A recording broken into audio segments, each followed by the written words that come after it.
Fala pessoal, mais um Noite Alvinegra no ar, nosso terceiro conteúdo. Nesta segunda-feira vamos falar sobre o nosso Botafogo, trazendo aqui muitas informações a respeito do nosso glorioso. E abro o vídeo falando sobre Marçal, que foi julgado hoje pelo STJD, e o nosso lateral esquerdo está fora do jogo contra o América Mineiro. O Botafogo não vai pedir efeito suspensivo para esse atleta, e com isso ele não enfrentará o Coelho na próxima quarta-feira. Com isso, o Botafogo não terá dois titulares contra a equipe mineira, Tietê no meio-campo e Marçal na lateral esquerda. Muito provavelmente, esses dois jogadores serão substituídos por Hugo, que vem jogando bem, será o lateral esquerdo nessa partida, e no meio-campo, provavelmente, Gabriel Pires deverá atuar vestindo a camisa do Botafogo. O julgamento do Marçal foi diferente daquilo que eu imaginava. Eu até coloquei aqui na última semana para vocês que eu imaginava que o nosso lateral fosse ser, digamos que absolvido, né? Fosse pegar um jogo já cumprido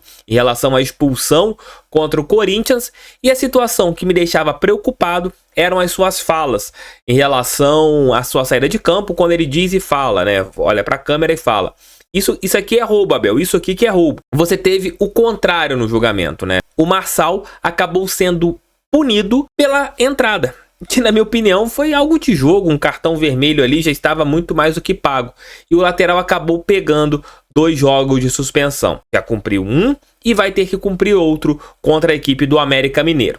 Em relação à parte que ele teve ali a sua fala, Marçal acabou não sendo punido, ali foi punido por um jogo, né? Mas não foi punido. Você teve a desqualificação, né? Que foi de ofensa à honra para uma conduta contrária à prática esportiva. Ele pegou um jogo devido a isso, mas acabou sendo convertido em relação à advertência, já que o Marçal era réu primário no STJD. Vou colocar aqui para vocês poderem ouvir as sentenças dadas ao Marçal, e me deixou um pouco mais tranquilo em relação ao Diego Costa. Ouçam aí. Pela infração do artigo 206, em decisão também unânime.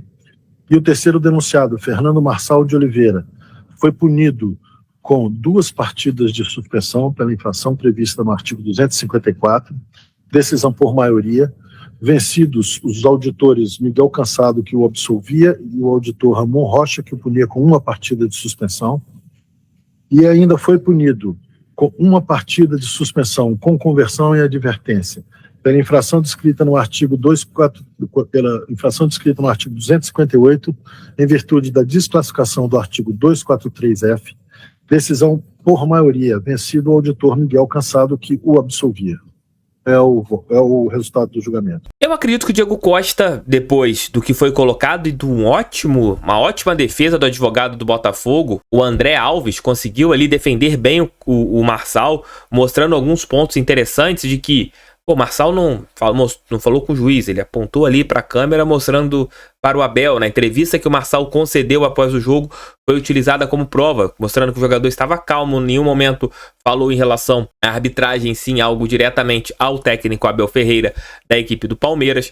E com isso acabou tendo essa desqualificação e o Marçal não foi punido por esse jogo. O Botafogo, como a gente falou aqui no começo do nosso vídeo, não vai entrar com efeito suspensivo, e devido a este ponto, o lateral esquerdo será desfalque contra a equipe do América Mineiro na próxima quarta-feira, às 20 horas, lá na Arena Independência. Nos males, o menor. O Hugo está pendurado com 2 cartões. O Marçal, se o Hugo tomar o 3º cartão, volta normalmente, ou pode voltar normalmente na partida de sábado no estádio Newton Santos contra o Atlético Paranaense. Agora, meus amigos, é foco em tudo. Quinta-feira será o julgamento do Diego Costa e vamos ver o que vai acontecer com camisa 19 do Botafogo, mas tendo isso que aconteceu hoje com o Marçal, eu acredito que o Diego Costa seja inocentado e não pegue nenhuma punição pela entrevista dada após o jogo, né? Só falta isso, né? O Diego Costa tomar uma punição por uma entrevista dada após o jogo. Vai deixar seu like, vai se inscrever no canal e vai compartilhar esse vídeo em seus grupos do WhatsApp.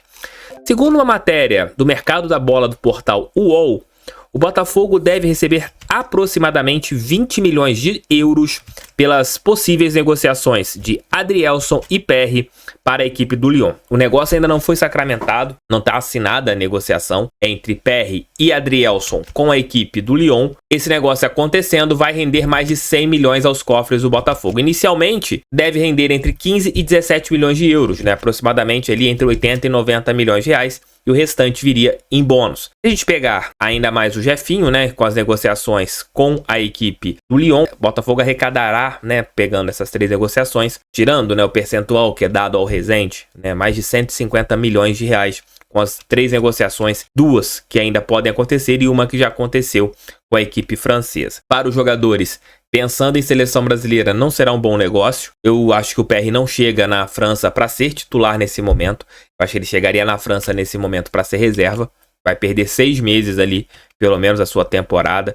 Vai sair dos holofotes o técnico Fernando Diniz, já que o 4º goleiro, né, em relação à seleção brasileira é o Bento. E o Bento vai continuar atuando no Atlético Paranaense, não foi negociado nessa janela de transferências. Tem que ver também a situação, se esses valores serão aumentados em relação às convocações para a seleção brasileira desses jogadores que vieram um custo de nem 1 milhão de reais, 1 milhão e pouquinho de reais. O Botafogo teve que pagar em relação ao Lucas Perry, né, para o São Paulo, para você ter o percentual. E claro, nessas negociações você tem que dar um percentual, que o São Paulo tem um percentual, se não me engano, de 15% em relação ao nosso goleiro. Mas é aquilo, né, meus amigos? O Botafogo, ele deve negociar os jogadores. Para eles ficarem, teria que ter muito aquilo deles, né? Partindo um pouco do Perry e do Adrielson, falando, olha, não quero sair, quero continuar aqui no clube. E ali o John Textor teria que ver com os empresários dos jogadores, né, para tentar uma adaptação financeira para que eles continuassem no nosso clube. Já falei isso aqui no canal em alguns momentos, né, de que